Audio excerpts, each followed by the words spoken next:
So first of all, remember, cosecant is reciprocal of the sine of x. And secant is reciprocal of the cosine of x. Remember, what makes these graphs different than sine and cosine is you have places where they're not defined. The domain of cosecant is going to be all real numbers, except, so we just talked about cosecant was undefined at 0, pi, 2 pi, 3 pi, etc. So it's going to be undefined at all places except multiples of pi. Because we know that this goes on forever. So 1 pi, 2 pi, 3 pi, 4 pi, 5 pi, 6 pi, 7 pi, 8 pi. Cosecant is going to be undefined because those are all the places where sine is equal to 0. And what happens is you're going to have vertical asymptotes at any multiple of pi. Secant, you're looking at where cosine is equal to 0, which notice happens at pi over 2, 3 pi over 2, 5 pi over 2, 7 pi over 2, 9 pi over 2, 11 pi over 2, etc. How come I couldn't say 2 pi over 2? That's pi. All right. So what happens is the domain of secant is all real numbers except odd multiples of pi over 2. So like I just said, pi over 2, 3 pi over 2, 5 pi over 2, etc. So when I say odd multiples of pi over 2, what I'm saying is like pi over 2, 3 pi over 2, 5 pi over 2, 7 pi over 2, 9 pi over 2. Because that's where cosine is equal to 0. And therefore you have vertical asymptotes at those places.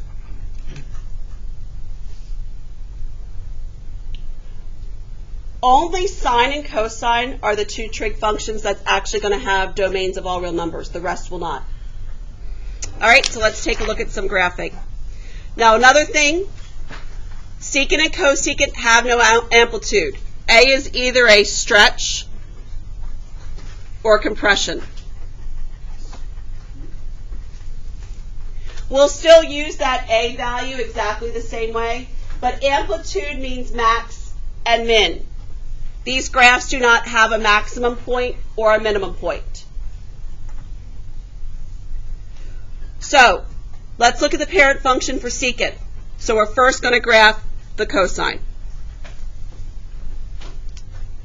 So again, anytime I ask you to graph a secant, you first graph its reciprocal function, which is cosine. So remember, what does the parent function for cosine looks like? Well, we go from 0 to 2 pi. And then we know that that middle point's pi. We've got pi over 2, 3 pi over 2.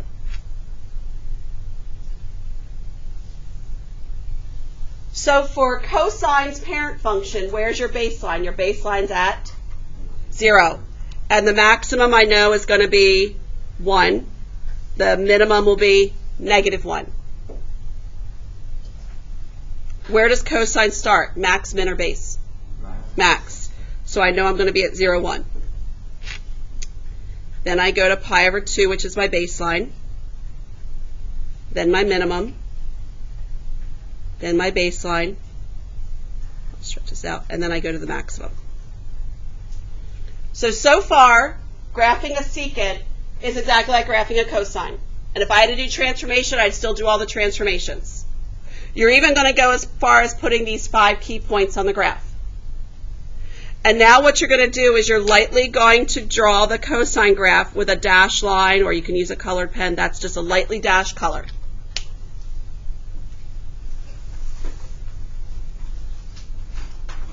Where are your baseline points? The baseline points is where you're going to have vertical asymptotes. Pi over 2 and 3 pi over 2.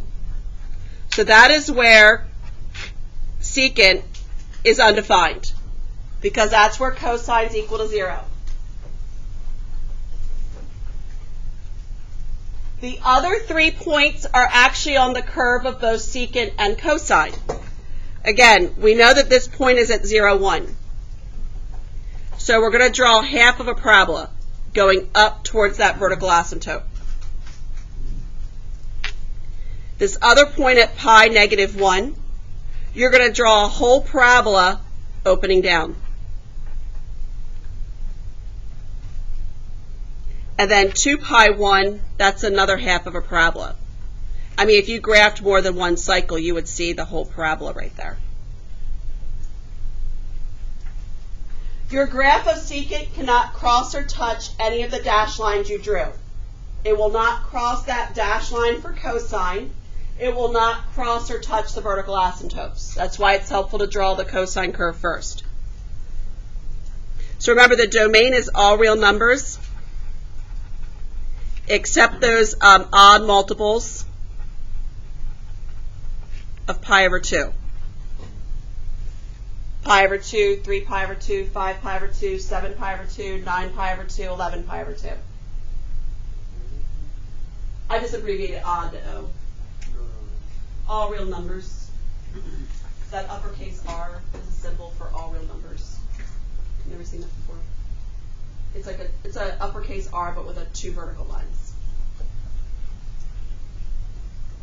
What's the range? Now look at the graph that I did. Negative infinity to negative 1 and what?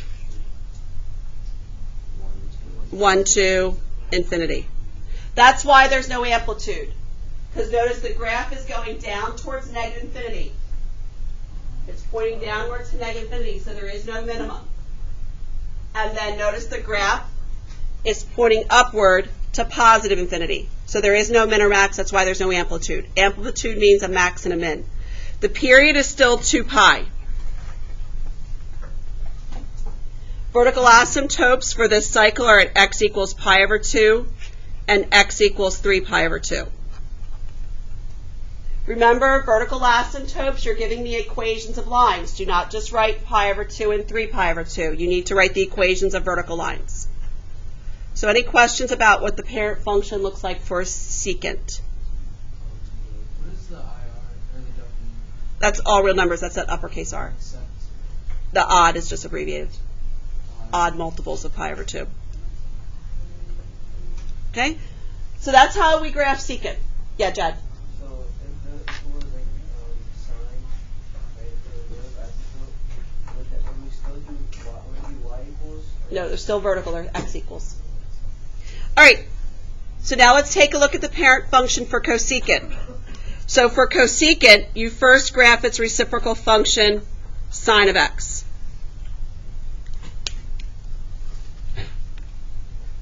So remember what the parent function for sine of x looks like. We know the period is 0 to 2 pi. So remember what the divisions look like on the x-axis.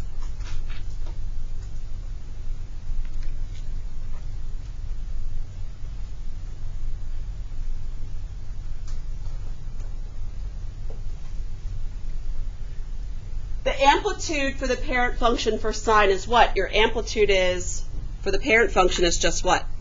1. So I know I'll be 1 unit above, 1 unit below the baseline. So for sine of x, where do I start? Base, max, or min? Base.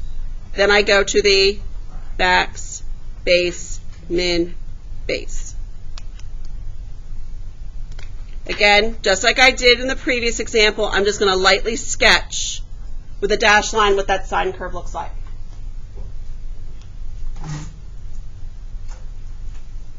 So now you want to put the vertical asymptotes. Remember, wherever your baseline points are, that's where your vertical asymptotes are going to go. So where are your baseline points? You have a baseline point at x equals what? 0. X equals what? What's another baseline point? Pi. And another one is at x equals what? 2 pi. So that's where cosecant is going to be undefined, because that's where sine is equal to 0. So now your graph cannot cross or touch any of the dashed lines. So again, that point at pi over 2, 1, that's the vertex of that one parabola opening up. And then at 3 pi over 2 negative 1, that's the vertex of the parabola opening down. So how do you know if it's undefined? Baseline points. Because, again, remember how I went to the unit circle? So these baseline points, this is where sine is equal to 0. And cosecant will be undefined because 0 has no reciprocal. Okay. And they're going to always be your baseline points. Because remember, when we start shifting these things around, that's why I said, look at your baseline. Because we start shifting these things around, it may not always be at 0. So notice where this is undefined. 0, pi, 2 pi. I could continue 3 pi, 4 pi, 5 pi, 6 pi. So the domain is going to be all real numbers except multiples of pi. 1 pi, 2 pi, 3 pi, 4 pi, 5 pi, 6 pi, etc. The range, notice, is the same as secant. It's going to go from negative infinity to negative 1, and then from 1 to infinity. The graph splits, so the range is not connected. The graph is not connected. Yes, Kelly? Except multiples of pi. If you look at your graph that we did for the parent function, here's 0 pi, here's 1 pi, here's 2 pi, and then you continue 3 pi, 4 pi, 5 pi. Whereas if you look at this graph, notice it's pi over 2, 3 pi over 2, it would skip to 5 pi over 2, 7 pi over 2. Because you wouldn't say 2 pi over 2 because 2 pi over 2 is just pi. So it's only those odd multiples. That one. Yes, Sophie? Is it always going to be undefined when the point is at the baseline? Yes. Yep, for secant and cosecant, yes. Period is still 2 pi, just like the parent function of sine and cosine, and your vertical asymptotes are at x equals 0, x equals pi, x equals 2 pi. Remember, these vertical asymptotes are always going to happen at your baseline.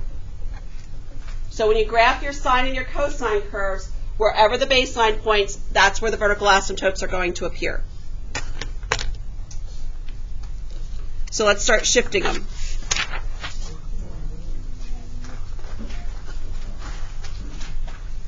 First of all, so take a look at the first one. It's a cosecant. Cosecant's reciprocal of what? Sine. So I'm first going to graph this as a sine curve. I'm even going to go as far as putting the 5 key points. What's your period? Again, look at just negative 3 sine x. What's the period of this? 2 pi. We'll come back and talk about vertical asymptotes later. Do you have a phase shift? No. Do we have a vertical translation? No. But what do we have? We have a what? What's the negative sign in the front doing? Reflection. And what's that 3? That 3 is your A value. Remember, I can't call it an amplitude because technically secant and cosecant do not have a max or min, but I'm going to use this A value to help me sketch the curve. So you told me my period is 2 pi. There is no phase shift, so I know my key points are going to go from 0 to 2 pi.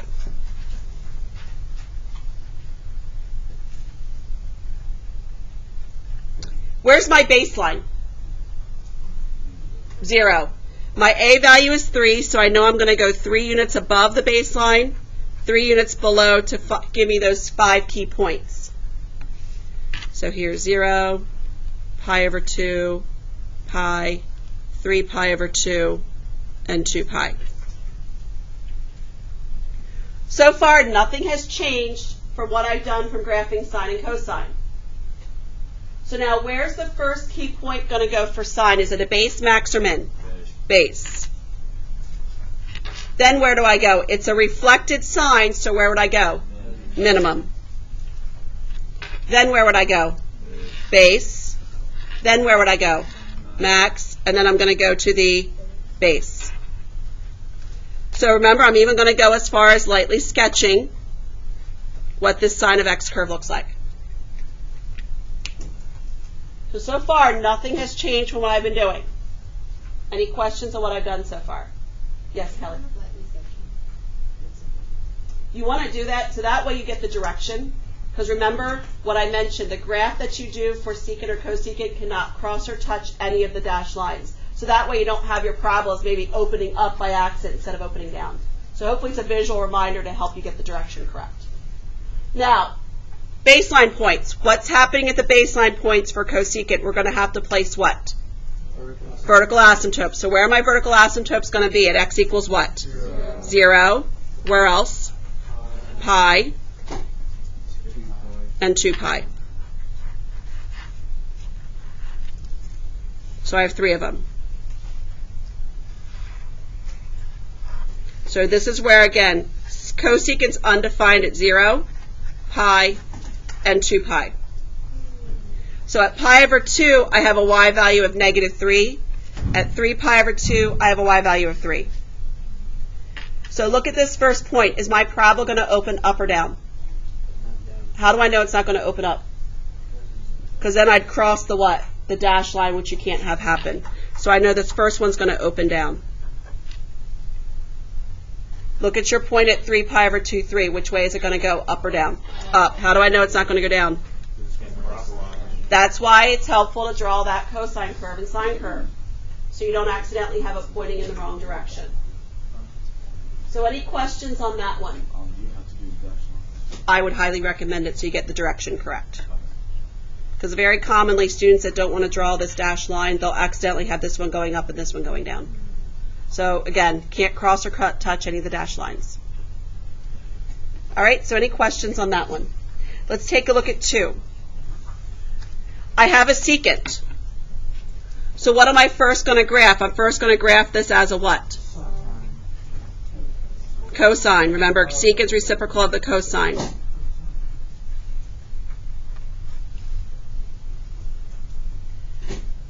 What's my period? 2 pi. We'll come back and do the vertical asymptotes in a minute. Phase shift. You do have one. What's your phase shift? 2 pi over 3 to the right. So remember, what you're going to do is set up that inequality to help you know where to start and where to end this particular cycle. So to solve for x, I'm going to add 2 pi over 3. And what is 2 pi plus pi over 3?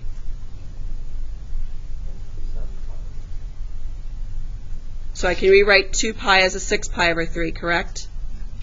So 2 pi over 3 plus 6 pi over 3 is going to give me an 8 pi over 3. So I know this cycle is going to start at 2 pi over 3 and end at 8 pi over 3.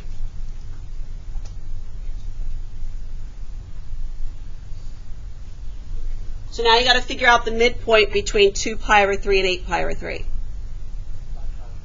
So we're going to add them together, which is 10 pi over 3, correct? But then I have to divide by 2, which means I'm going to multiply by a half. Remember, dividing by 2 is equivalent to multiplying by a half. So that's 10 pi over 6, which is just going to be 5 pi over 3.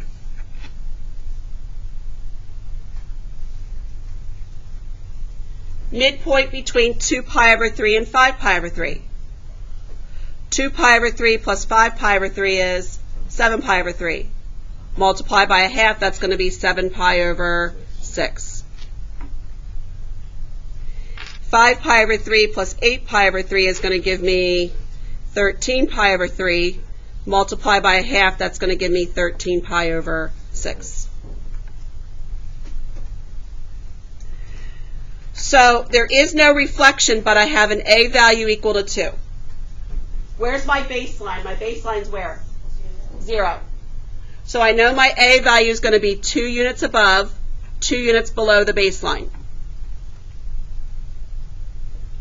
So I'm going to start at 2 pi over 3, label the x-axis.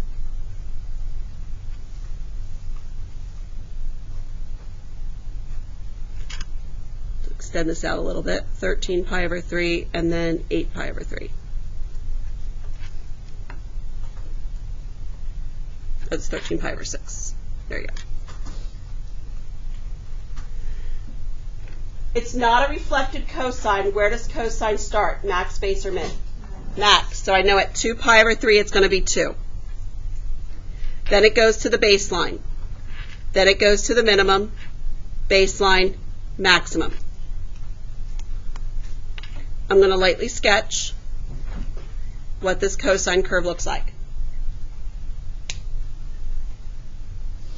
Remind me again, the vertical asymptotes occur where? Baseline points. Where are your baseline points? 7 pi over 6 and 13 pi over 6. So there's your vertical asymptotes. So x equals 7 pi over 6, x equals 13 pi over 6. So remember, your graph is not going to cross or touch any of the dashed lines you drew. So here at 2 pi over 3, 2, there's that half of the parabola pointing up towards the vertical asymptote. 5 pi over 3, negative 2, that's the parabola opening down.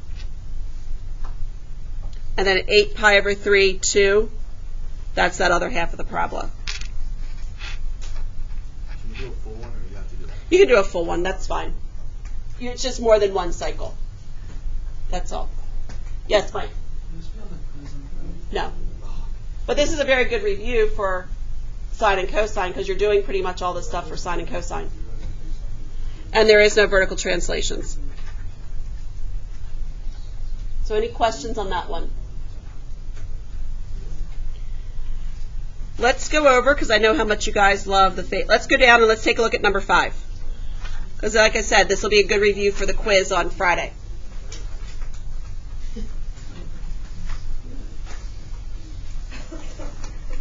So negative secant.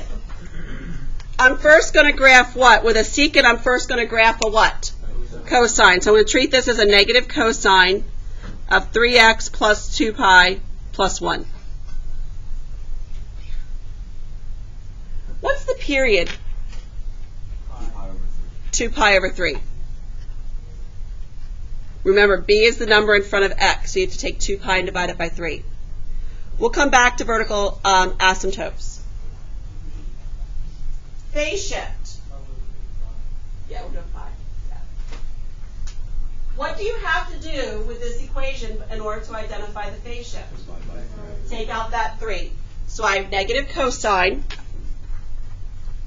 of 3 times x plus 2 pi over 3 plus 1.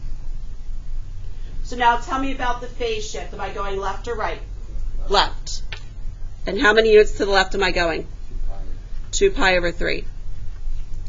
Do I have a vertical translation? I'm going to do what? Up 1. This is all stuff you're going to need to do for the quiz on Friday. So any questions on what I've done so far? Problem is I need to know where I'm going to start and end this particular cycle. So this is where I'm going to set up the inequality. The inequality is going to go from where? 0 to 2 pi. Again, you can use the original or the one where you factored out the 3, but again, you've got to include that 3 somewhere. So 3x plus 2 pi.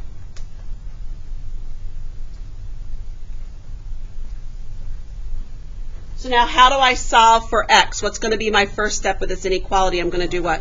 Subtract 2 pi. And then what? Divide by 3. So negative 2 pi over 3 less than or equal to x less than or equal to 0. So I know my first point is going to be at negative 2 pi over 3, and it's going to end at 0. What's the midpoint between negative 2 pi over 3 and 0? Negative pi over 3. Now the midpoint between negative pi over 3 and 0 is going to be negative pi over 6. And the midpoint between negative 2 pi over 3 and negative pi over 3. Well, when I add them together, that's negative 3 pi over 3, which is negative pi. And then when I divide by 2, that's going to be a negative pi over 2.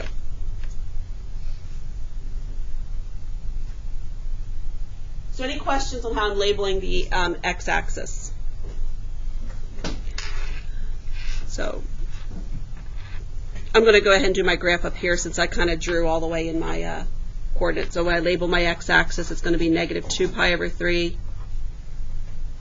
negative pi over 2, negative pi over 3, negative pi over 6, 0. Where's my baseline? 1.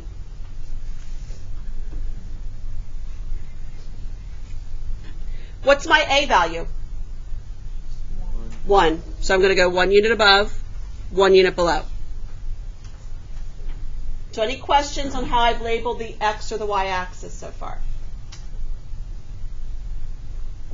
Okay. So now it is a reflected cosine. So where is the first key point going to start? Min, base, or max? Min. So I'm going to start at negative 2 pi over 3, 0. Then I go to the baseline. Then I go to the maximum, baseline, minimum. And again, I'm just going to lightly sketch what that cosine looks like. Don't you start off with the Yeah, it's at 0. Oh, okay. Because it's you have a vertical shift going up 1, Oh, okay. and then the A value of 1. Are we good? Any questions? So for the quiz on Friday, this is where you'd stop. You'd be done for a problem like this on Friday. So any questions on what we did up to now? Where are your baseline points? Negative pi over 2 and negative pi over 6. So that's where your vertical asymptotes are going to be. So again, you have the vertical asymptotes at x equals negative pi over 2 and x equals negative pi over 6.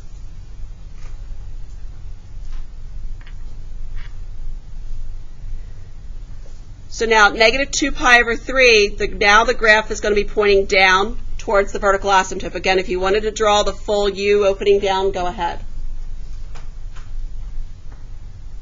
Then at negative pi over 3, that point is going to be opening up.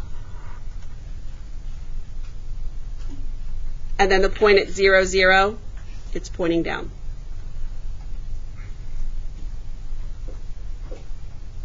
So like I said, if you know how to do a sine and a cosine, you can do a secant and a cosecant. You even go as far as putting those 5 points on the graph and lightly sketching it. Any questions on number 5? All right.